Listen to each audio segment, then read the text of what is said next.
काफ़ी सुझाव और संदेश और उसमें भी प्रवचन जैसे बातें सुनकर हम लोग उदास सा दिखने लगे। तो हम थोड़ा सा एक जोशीला नारा देंगे जो कि देशभक्ति से भी होगा और आप लोगों को नींद जगाने का भी कार्य करेगा। भारत माता की जय, बिहार जय, बिहार जय, बिहार। दोस्तों, मेरा नाम मोहम्मद ज़ियाउल्लाह है और मैं एक मल्टीनेशनल कंपनी में डिप्टी मैनेजर हूँ और बहुत ही राजनीति से बचपन से ही देखता आया हूँ, क्योंकि खानदान दर खानदान इस राजनीति में घुसे पड़े हैं।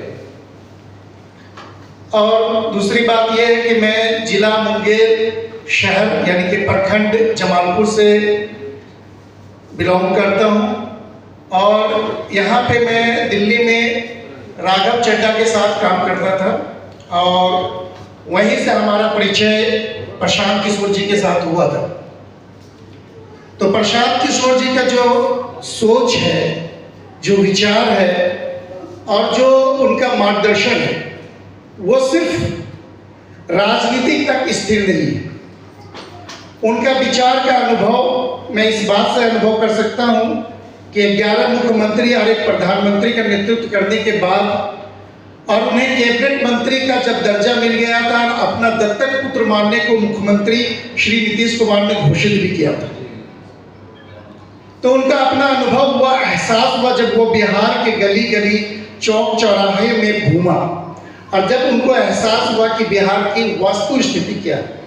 क्योंकि जब वो पढ़कर एक मल्टीनेशनल कंपनी में और विशेष करके विदेश में जब रहने लगे थे तो बिहार के प्रति उनका शायद नहीं ऐसा एहसास था कि बिहार में हो क्या रहा है। लेकिन जब जाके तभी सवेरा, हमारे प्रशांत किशोर जी ने बिहार की स्थिति को देख के बिहार अपनी सारी राजनीतिक सुविधाओं को छोड़कर, त्याग कर, साथ में अपने जीवन की सारी कमाई को पूंजी के तौर पर लगाकर जन स्वराज पार्टी का निर्माण किया। और उन्होंने यह एहसास किया कि बिहार के अंदर जो परिस्थिति पैदा हुई है, यदि आज उसके सुधारने के लिए कोई प्रशांत किशोर नहीं खड़ा होगा तो फिर से नक्सलवाद जैसी स्थिति पैदा हो सकती है। क्योंकि वहाँ की स्थिति बेरोजगारी हो, स्वास्थ्य का मामला हो, पलायन का मामला हो या रोजगार का मामला हो या बच्चे की शिक्षा का मामला हो, सबके अंदर हम अन्य राज्यों के प्रति धरातल की तरफ जाते हैं।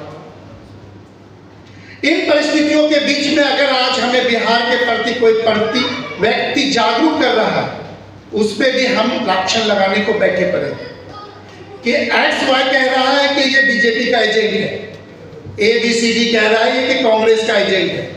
पहले XY और ABCD फैसला नहीं कर पा रहा है ये एजेंट किसका। हमने कहा ये एजेंट नहीं, ये डिटर्जेंट है, तुम्हारी राजनीति की धुलाई करने वाला ये है। और ऐसी धुलाई करेगा कि बिहार के पलायन रुकेगा, शिक्षा स्थिति सुधार होगा, गरीबी की जो उन्मूलन का कार्यक्रम है, जिसमें ऋण की प्रावधान है, जिसमें आपको रोजगार देने की सुविधा है, जिसमें आपको शिक्षा पाने का, उच्च शिक्षा पाने का मौका है। अगर ऐसी स्थिति में स्वास्थ्य की स्थिति भी सुधार की जा रही है, जहां पे अगर आपको आज छोटी सी भी बीमारी हो जाए, मैं अपने मुंगेर जिला की बात करता हूँ, पहले तो भागता हूँ बेगूसराय, वहाँ डॉक्टर ने लूट लिया, फिर भागे पटना, वहाँ डॉक्टर ने लूट लिया तो आए एम्स में धक्का नहीं खाया, बोला जय श्री राम, हो गया भैया, चलिए कब्रिस्तान की तरफ। परिस्थिति ऐसी बनी हुई हमारी, हम बिहार पलायन की इस दर्द को बता दें। अगर हम आज नहीं सोचेंगे तो कौन सोचेगा और क्यों सोचेगा? क्योंकि आप नहीं सोच रहे तो आपके बारे में कोई दूसरा सोचने वाला कौन हो सकता है। लेकिन होता है, उसी को मसीहा कहते हैं। वो हर परिस्थितियों से लड़कर, जूझकर अपनी वास्तविक शक्ति के साथ लड़ने के लिए तैयार। आज अगर जन स्वराज पार्टी आज कहीं से चुनाव हार जाती है तो सबसे पहले क्या बोलेंगे? यहां से जो लोग 40 खड़े हैं ना, 20 हो जाएंगे और बोलेंगे बहुत बोलता था प्रशांत किशोर, कहा कर लिया रे, कोई बोलते रहे। परिस्थिति ये आ सकती है, लेकिन हम और हमारे जितने साथी हैं, जिसमें दुर्गा शंकर जी भी है, अशित सोनक जी भी है, मिश्रा जी भी है, अबू नासिर जी भी है, भाई साहब जी के नाम नहीं जान पा रहा हूँ, वो सारे लोग हम सब मिलकर ये चाहते हैं प्रशांत किशोर हारे या जीते, बिहार को बदलने के लिए एक एक बूथ और एक एक कीमती देने को तैयार।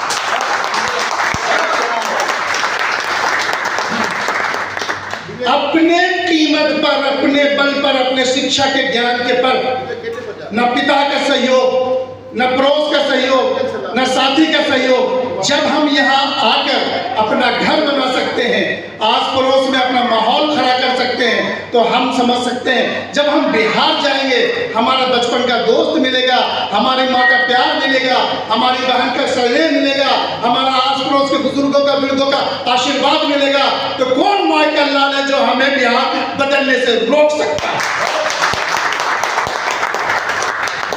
कोई नहीं रोक सकता है, लेकिन नहीं रुक सकता है एक वजह से, सिर्फ हम यही सोचेंगे प्रशांत कर तो रहा है, देखते करता कैसे।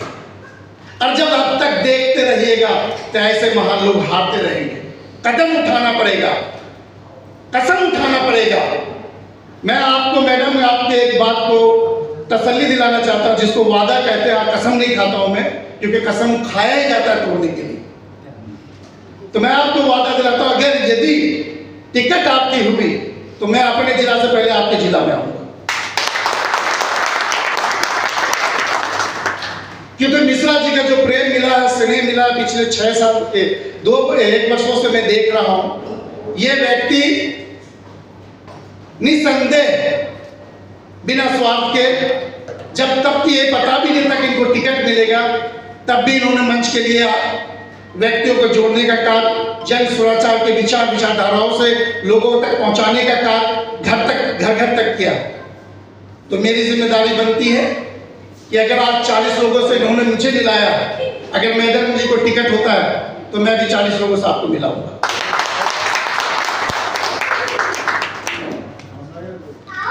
याद रखिए, इतिहास लिखने का वक्त एक ही होता है, और उस वक्त में जो चूक जाता है वो सिर्फ इतिहास पढ़ता है, और जो इतिहास में नाम दर्ज कराता है। उधम सिंह अगर आज सोचते कि मैं क्यों शहादत दूं, तो जलियांवाला का बदला कौन वसूलता? शहीद चंद्रशेखर सिंह, अशफाक उल्लाह खान, शहीद भगत सिंह, सुभाष चंद्र बोस, पीर अली, मुर्शिद अली, मौलाना आजाद अगर आप सोचते तो क्या आज हम आजाद भारत में मिलते हैं?